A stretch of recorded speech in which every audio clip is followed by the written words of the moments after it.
Theater. Next on KQED Newsroom, the future of work, from the factory floor to your office. And tunneling through the Bay Area to protect the water supply. Plus, a fair to remember, the Jewel City created just for San Francisco.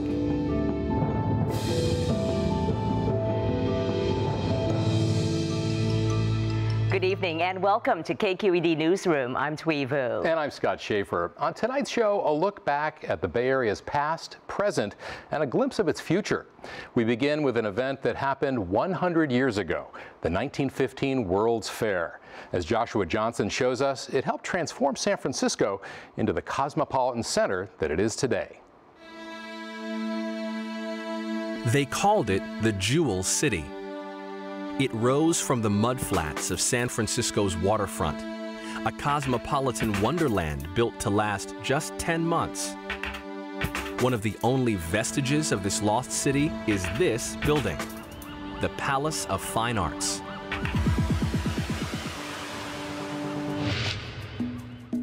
But in 1915, this was just one of many grand palaces that lined the avenues of a 635-acre mini metropolis constructed to host the World's Fair in the area known today as the Marina District.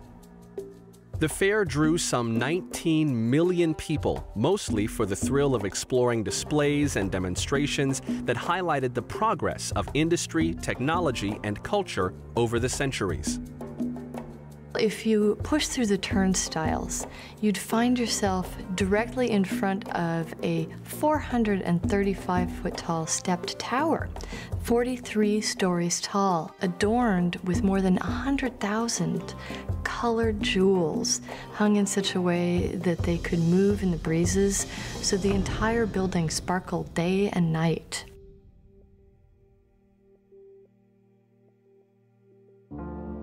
The fair, also called the Panama-Pacific International Exposition to celebrate the completion of the Panama Canal, was an opportunity for San Franciscans to show the world that they had risen from the ashes of the earthquake and fires that demolished the city in 1906.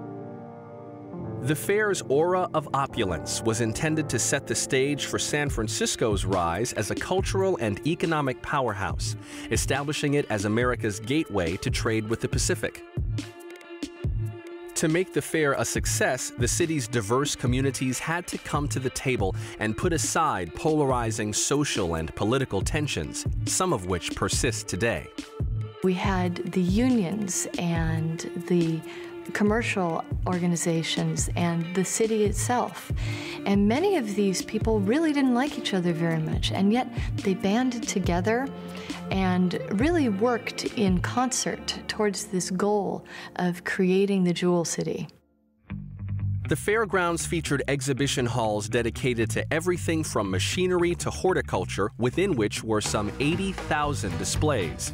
There was also an area called the Joy Zone, with amusement park-style rides and concessions. Visitors could marvel at daredevils like Art Smith looping his flaming plane through the sky.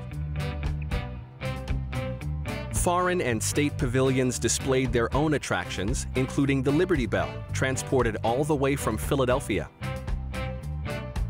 Fine art sculptures appeared around every bend, and revolutionary lighting techniques bathed the fairgrounds in a swirl of color.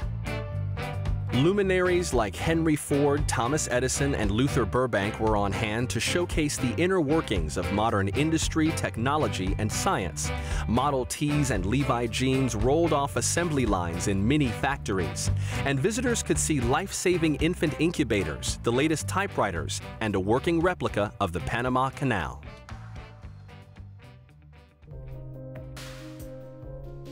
Although a world apart from the carnage of World War I underway across the Atlantic, the fair was no escape from many of the social struggles unfolding on the home front. Class tensions and prejudices that divided San Francisco and much of America were on full display here, including derogatory depictions of different ethnic groups and the barring of African Americans from being hired for certain jobs at the fair. Well, the fair was meant to be sort of inclusive to gain the broad public support that the fair officials needed to make this happen. You know, they billed it as, you know, something that was going to create jobs and bring the city together. And for some groups that was really true, and for other groups it wasn't. But there were also displays, conventions, and other opportunities within the fair for social debate. Some of the foreign delegations actually protested against some of the more racist concessions and got them changed. In an era without the internet or other wide-reaching forms of communication, this World's Fair was a place where diverse groups could voice their concerns and try to reshape perceptions. It also provided a lens through which to observe the shaping of San Francisco's future as an epicenter of economic and cultural innovation. Although the entire fair complex was dismantled 100 years ago, today in 2015, the public is being invited to step inside the restored walls of the only remaining building, the Palace of Fine Arts, into a space now known as the Innovation Hangar, where people can observe and interact with artists, makers, and others as they develop ideas that could shape our future.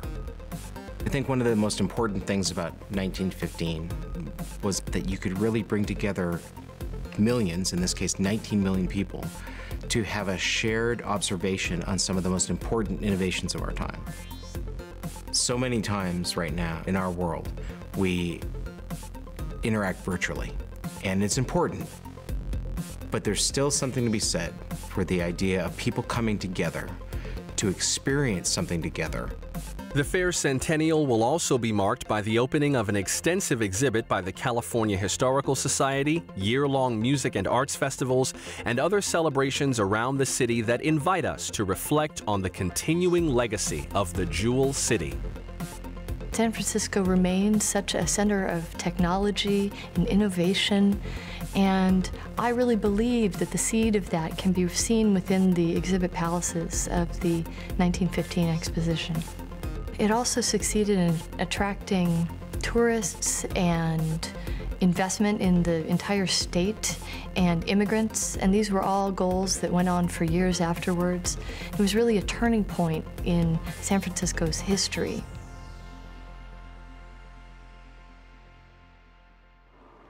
Around the same time as the World's Fair, work was beginning on another endeavor to push the Bay Area into the modern age, a water supply system known as Hetch Hetchy. Now, crews are trying to bring the system into the 21st century before the next big earthquake.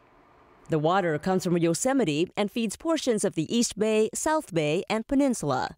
In October, a tunnel that runs underneath San Francisco Bay was completed. By the end of this month, crews will finish another tunnel from the Sunol Valley to Fremont. After that, they'll complete the Calaveras Dam. Here's KQED Senior Science Editor Andrea Kissick. Less than a mile from Mission Boulevard in Fremont, engineers with the San Francisco Public Utilities Commission are descending deep underground to inspect the progress on a new tunnel. We will have to tie in this piece right here in the shaft first, weld this in place, backfill concreted, and then we'll be ready. This 9-foot diameter tunnel will soon carry more than 62,000 gallons of water a minute on average each day to 4 Bay Area counties. It's a key step in upgrading and replacing parts of a system that has served the Bay Area for 80 years.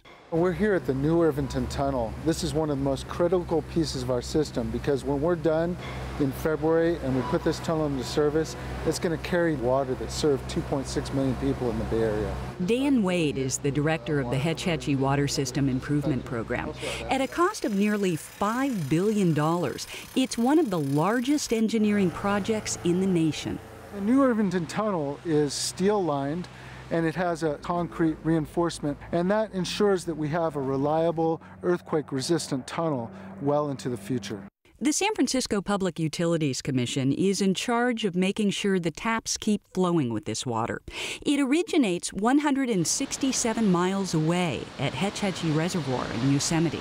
But much of the system was built in the 1920s and 30s. Today, a major earthquake could leave parts of the Bay Area without water for a month.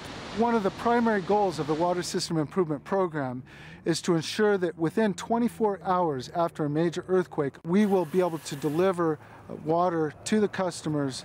And to pay for it, water rates have been going up, way up, for the system's customers who live in San Francisco, San Mateo, Alameda, and Santa Clara counties. 1/3 of the customers live in San Francisco, and so they're going to pay 1/3 of the bill, and the other 2/3 will be paid by our customers outside of San Francisco. San Francisco residents will see their water rates approximately triple by the time the program is done. The voter-approved program began in 2004 and is scheduled to end in 2018. But there's a rumbling urgency to get it done.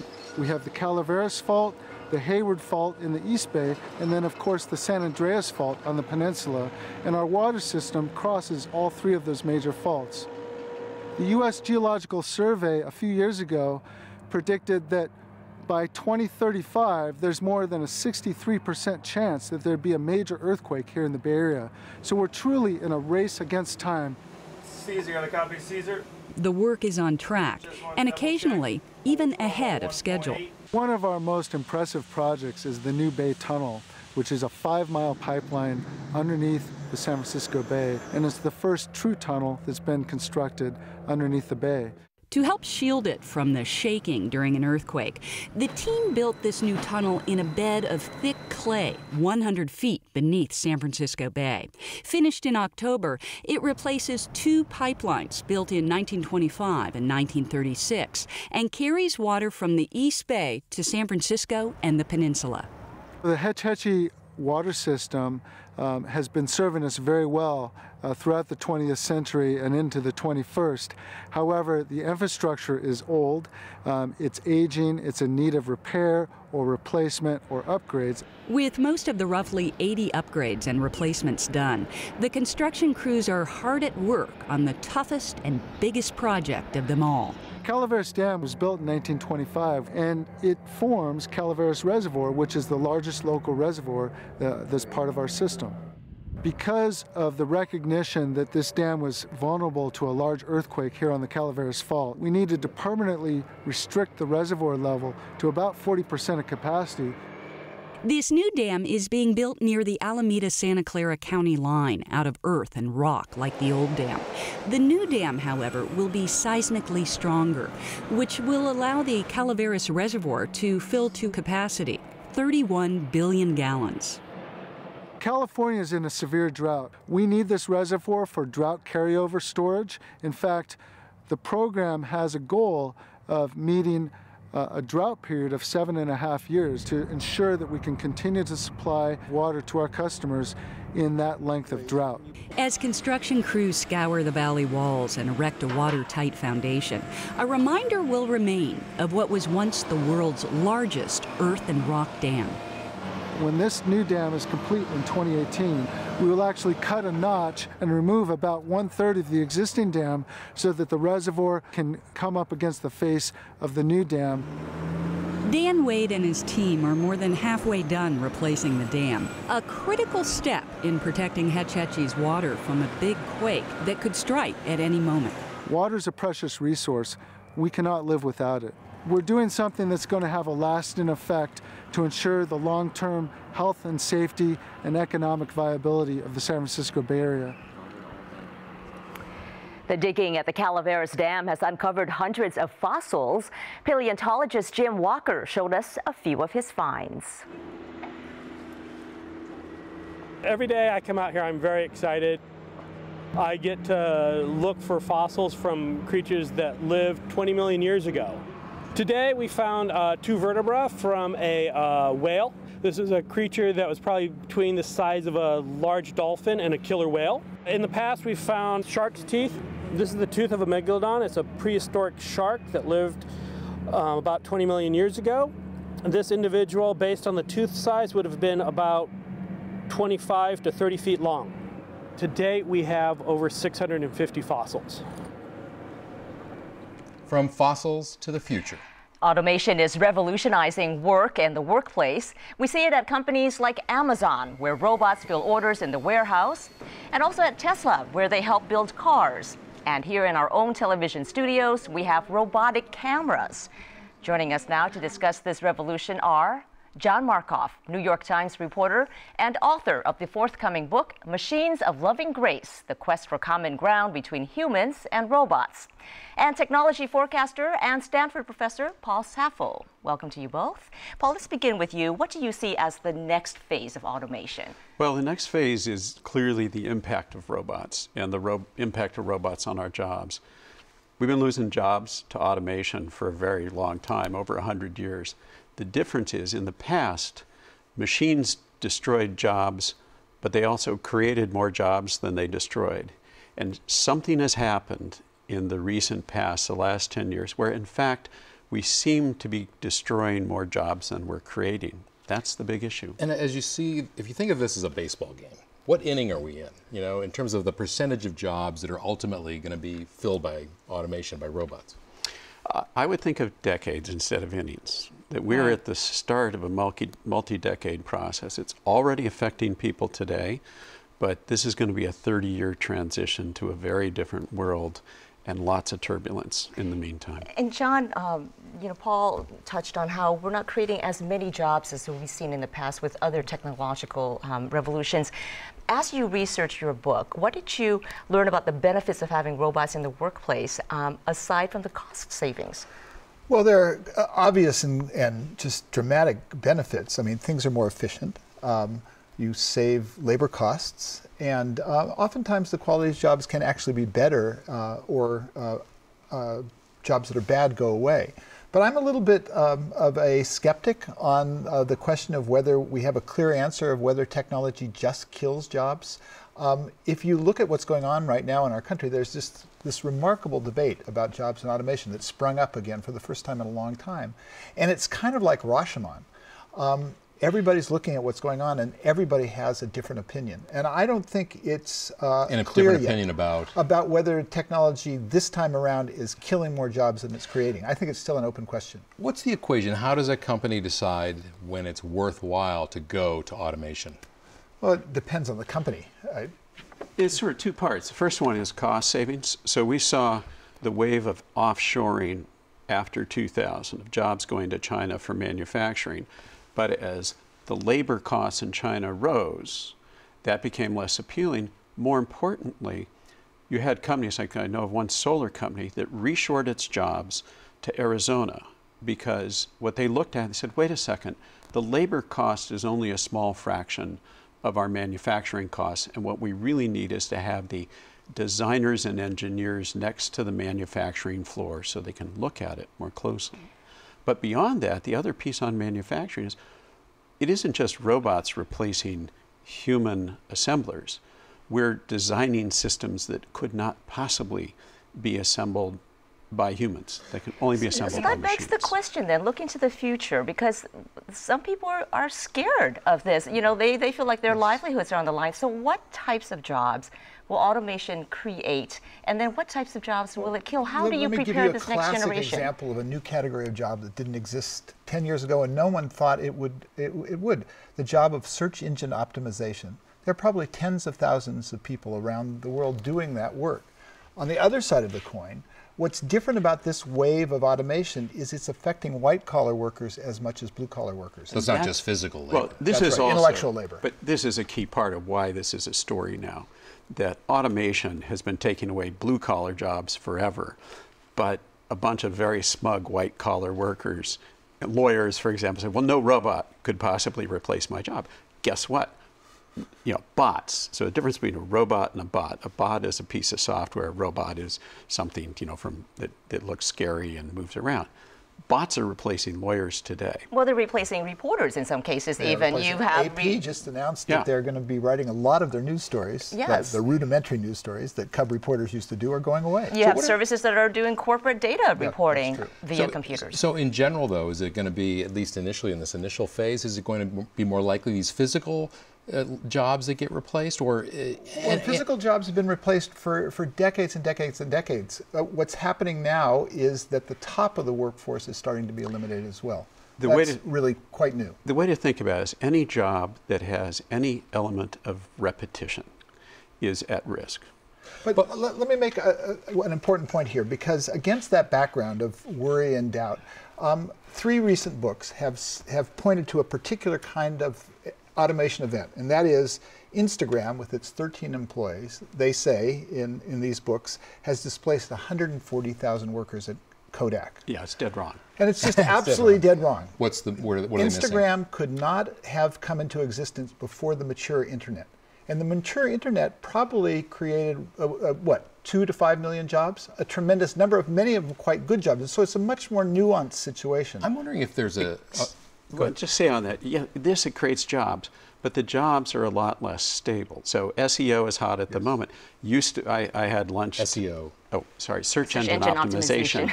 This is like, if you could code in HTML, which is the language of the World Wide Web, in 1997, you could get a great job. Today, you know, if you don't know HTML by the time you're a sophomore at Stanford, you're going to be taking a remedial class. Is there a risk of over-reliance on automation? And I'm thinking, for example, of the Asiana Airlines crash, where the pilot was so used to flying on automated, flight that he couldn't really do an instrument landing. A better example is Air France 447. The one that crashed off in the coast middle of the Atlantic. Brazil. That went from level flight to hitting the water in 37 seconds. And what people don't realize, they say to someone, gee, I wouldn't want a robot to fly my plane. Guess what? If you fly in planes today, it is being flown by a robot. Sure. A pilot is incapable. A human is incapable of flying an A340 or a 7. But that's what I mean. Isn't that a risk? I mean, there are risks, but look at the risk of human driving, for example. There is a debate now going on about the notion of self-driving cars and what kinds of accidents they'll have. But I would argue that humans are such bad drivers that however bad or however many accidents we have from robot drivers, they will pale compared to the carnage that's created every year by human drivers. Let me ask you about the broader economic picture here. Much of our economy is based on people, buying things. Robots don't buy things. They don't pay into Social Security. They don't pay taxes. What does this mean for us down the line in the broader market in terms of the economic impact? So, robots themselves don't buy things, but the deployment of robots can actually create as well as destroy jobs. I mean, this debate that I'm seeing, on one hand, you have computer scientists like Moshe Vardi, who's a well-known computer scientist at Rice University, who argues that no jobs at all by 2035, 2045, all jobs gone. And on the other side, you have the International Federation of Robotics that argues that the deployment of robots is going to create a job renaissance. So who's right? Well, I don't think we know. Yeah, in many ways, it's an echo of what happened. This whole idea of robots stealing jobs is like a comet on a loopy orbit that shows up about every 20 years. And my favorite episode of this was in the mid-'60s when sociologist Daniel Bell and others said that robots are going to take all of our jobs by 1985. And the result is the great social challenge in 1985 would be trying to figure out what to do with all of our spare time. John, your book, of course, talks about finding common ground between people and robots. What would that look like? Well, I think it has to do with how we design these systems. For example, Siri is a bot, right? And it's designed to let us interact with it. And it's designed, in a sense, to be a partner, not to be a master, not to be a slave. And I think we have to actually think about that carefully. We have an opportunity to design these machines with which we're going to be interacting, not only like Siri, but they're starting to move around, and we're going to be interacting with them as they walk around our environment. But do we want that necessarily? Like for example, UCSF Hospital now, there are robots going up and down the halls. I don't know what they're doing, delivering pills or sheets. John, I don't know. All of the above. Tell him the example of what you saw at the Stanford golf course. Yeah, I mean, I parked at the Stanford golf course a morning probably 7 months ago, and a woman pulled up next to me in a Tesla. And she pulled her golf cart out and set it up, and then she walked away, and the golf cart followed her. And my jaw hit the ground, but then of course I Googled it.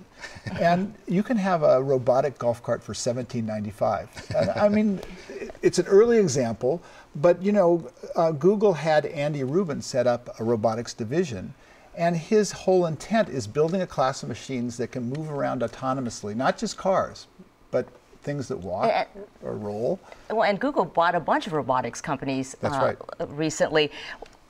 In the future, do you see a phase where the way we communicate with devices and with robots will be very much like the way we communicate with humans? Will they evolve to that point? And then how do you prepare for that, especially with the next generation coming into the workplace? What kind of training do we have to do with them?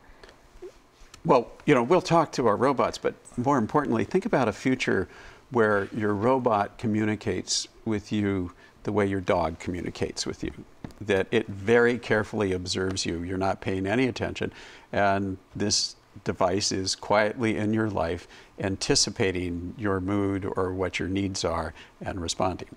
And I think that happens first in the world of elder care.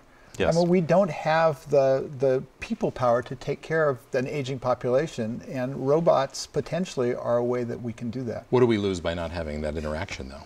It depends on how we design the machines. I mean, we're basically we're imbuing those machines with our qualities, and it's a design question, and we can make them as science fiction horrible as you want. And an example of that is a design question.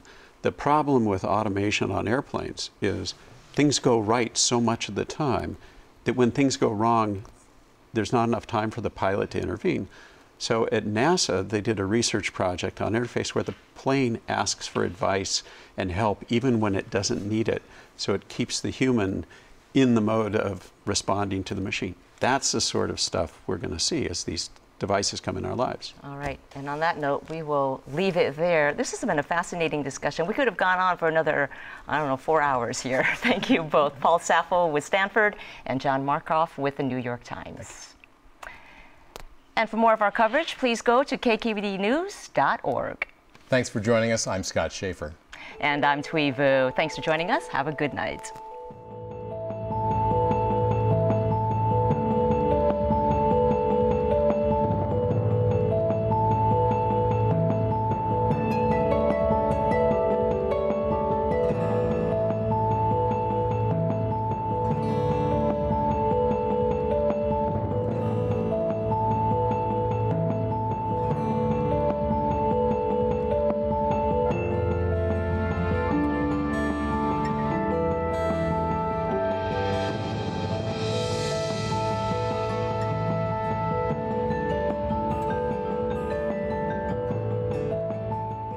Funding for KQED Arts is provided by the William and Flora Hewlett Foundation, helping people build measurably better lives.